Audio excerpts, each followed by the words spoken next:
He has about five other songs released under his name so far, so enjoy the rest of the songs as well.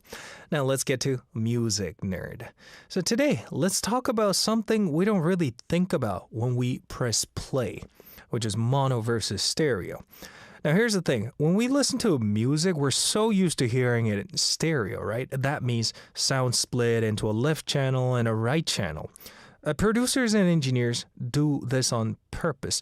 For example, in a band, maybe the guitar is panned slightly to the left and the keyboard slightly to the right.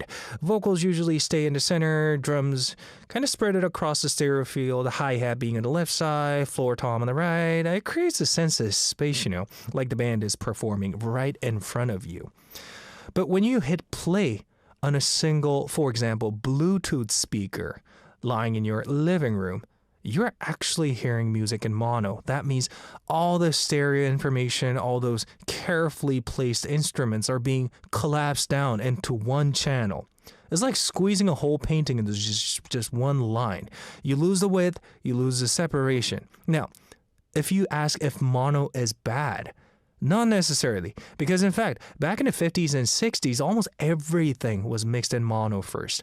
Early Beatles record, for instance, Motown records, you'd be surprised. Those mixes just are crazy. And mono can feel punchy, direct, like the sound is hitting you straight in the chest. But stereo gives you the dimension. Think about listening to Pink Floyd or Tame Impala or even some modern K-pop mixes. There's a lot of ear candies flying around left and right.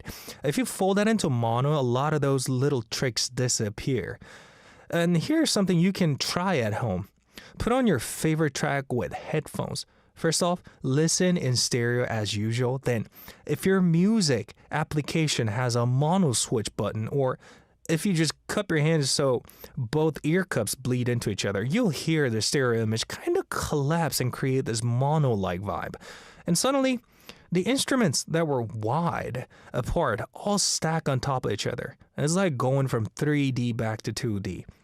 And here's the fun fact. Sound engineers still check their mixes in mono, and if you ask why, because they know people are going to listen to music on phones or with smart speakers and those little Bluetooth speakers. And if the mix doesn't sound good in mono, the song might fall apart. And it's called checking mono compatibility. So next time you're sitting in a living room,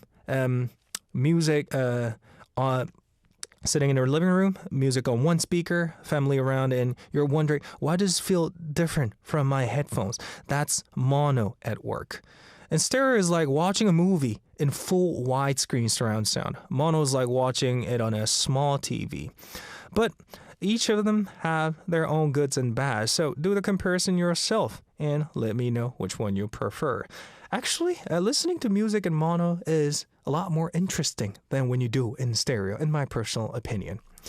Now, I'm gonna wait until you guys come up with your questions about what we learned today during the next song break. We have Loco with Nowhere featuring EP03, and the second one is from NCT Dream with BTTF. Enjoy!